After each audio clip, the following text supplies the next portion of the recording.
Salut les gars, bon, voilà, j'ai fait ça pour le moment en 3D. Je sais pas où ça va amener, je sais même pas si je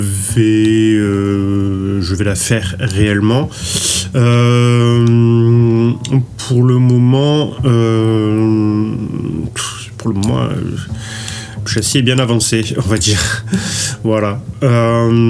Alors, on va partir sur les specs générales.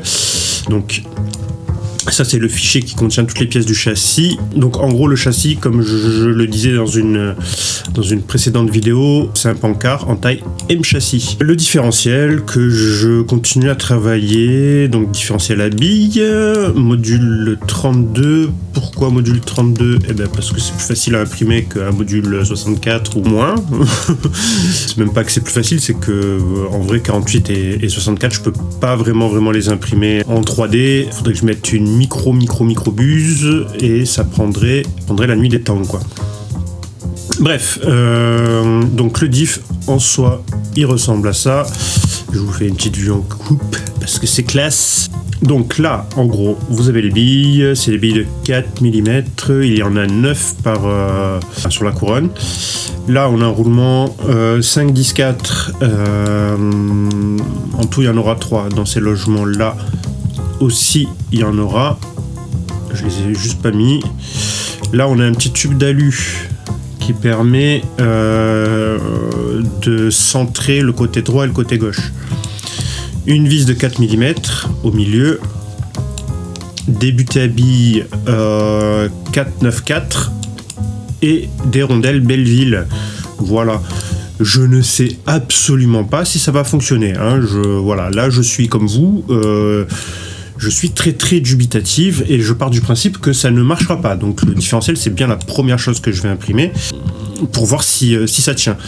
Les roulements là, c'est des 22, 27, 4 si je dis pas de bêtises. Pourquoi aussi gros? Parce que je pars du principe que l'axe de train arrière, pour être solide, va devoir être gros. Voilà, donc je peux pas faire autrement. Alors je pourrais mettre à partir de là à peu près, je pourrais mettre un axe plus petit, un axe de 5. Mais j'ai préféré garder la cohésion jusqu'au bout en fait. Donc fini, ça ressemble à ça. Non, voilà, il change les couleurs, merci.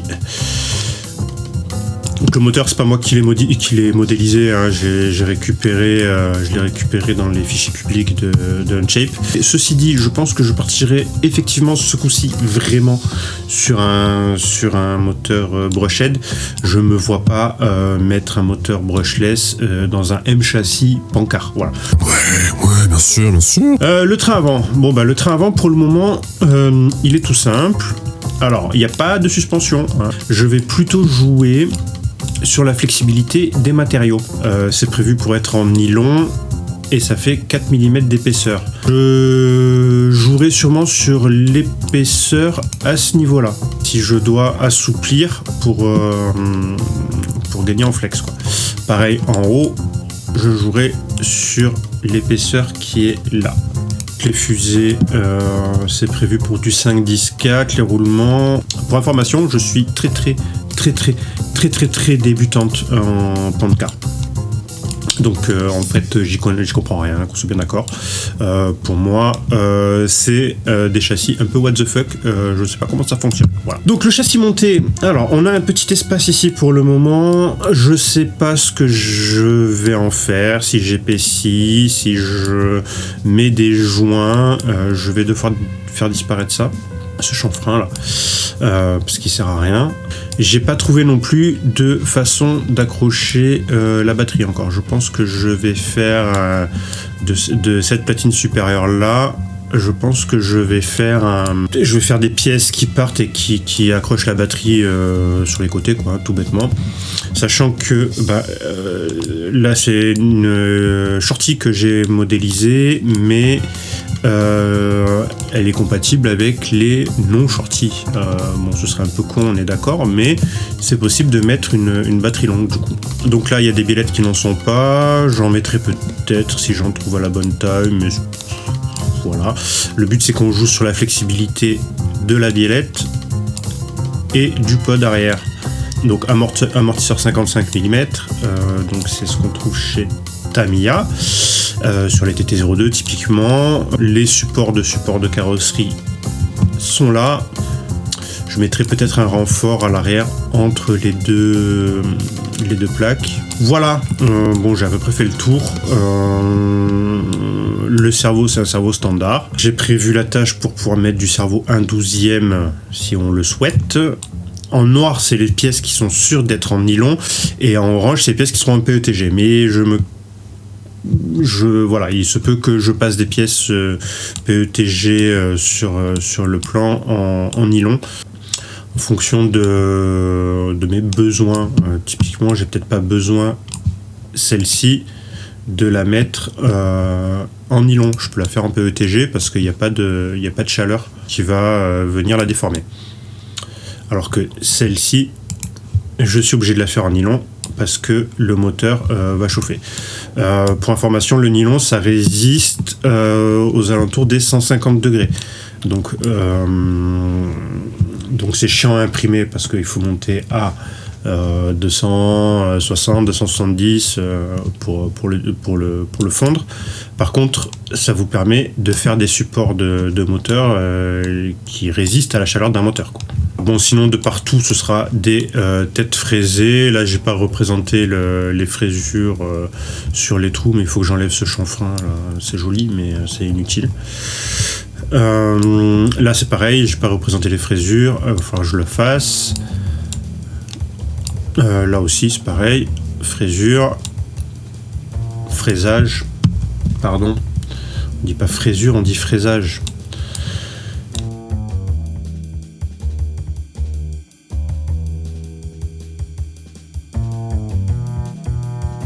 Dans l'ensemble, vous pourrez,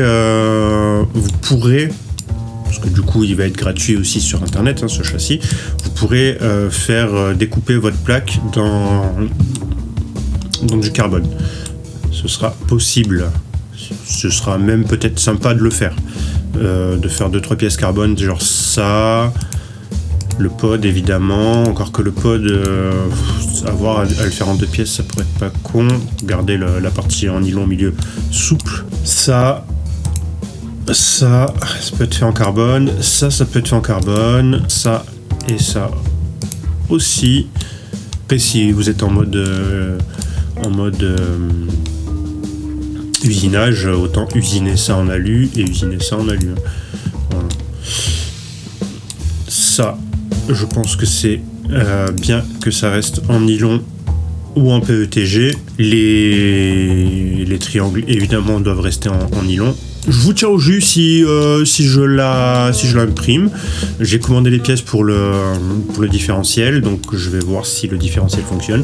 En gros, ce que je vais faire, c'est que je vais le mettre en pression et je vais le laisser dans un coin, voir s'il tient la pression, quoi.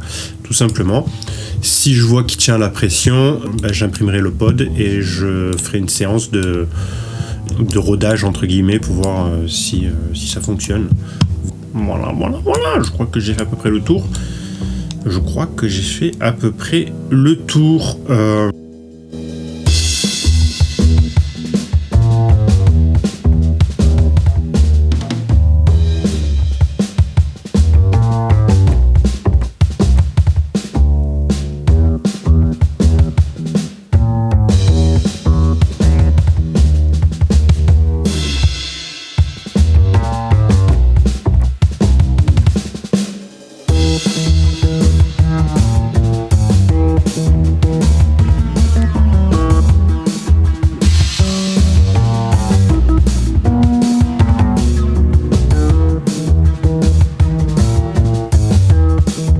Salut les gars, bon c'est la deuxième partie de la vidéo, c'est juste pour vous dire au revoir. J'espère que la vidéo vous a plu. N'hésitez pas, juste si vous avez des questions, si vous avez des pistes d'amélioration, en vrai surtout des pistes d'amélioration, parce que vous avez compris, j'y comprends rien en parlant de car. Je suis paumé, la seule chose que j'ai c'est les dimensions, puisque je veux que ça rentre sous une carrosserie M-châssis, quoi, voilà. J'ai reçu les premières pièces, c'est là. Peut-être je vous les montre, c'est bien, non? Donc j'ai commandé ça chez monsieur 1, 2, 3 roulements, que je vous conseille. Donc les gros roulements pour l'axe des roues arrière. Ça, c'est les buts à billes pour les buts à billes. Voilà, hein, c'est là-dessus que vont les billes du différentiel à billes. Parce qu'évidemment, vous avez compris qu'on met pas les billes directement sur le nylon. Les fameuses bibilles, voilà, et les deux petites butées à billes. Donc j'attends la visserie, j'attends la visserie, tout simplement. Donc Hirondelle Belleville et compagnie. Roulement 5-10-4, évidemment, j'ai... Bon, là, j'ai vraiment tout dit. Je l'ai faite en 2 fois, cette putain de vidéo, juste pour de la 3D, quoi, sérieux. Voilà. Donc, je vous tiens au courant. Je vous tiens au courant. Voilà. Mon écran est par là, vous êtes là. C'est compliqué de regarder et l'écran et vous en même temps. Bon, bref. Des bisous et à bientôt pour une prochaine vidéo.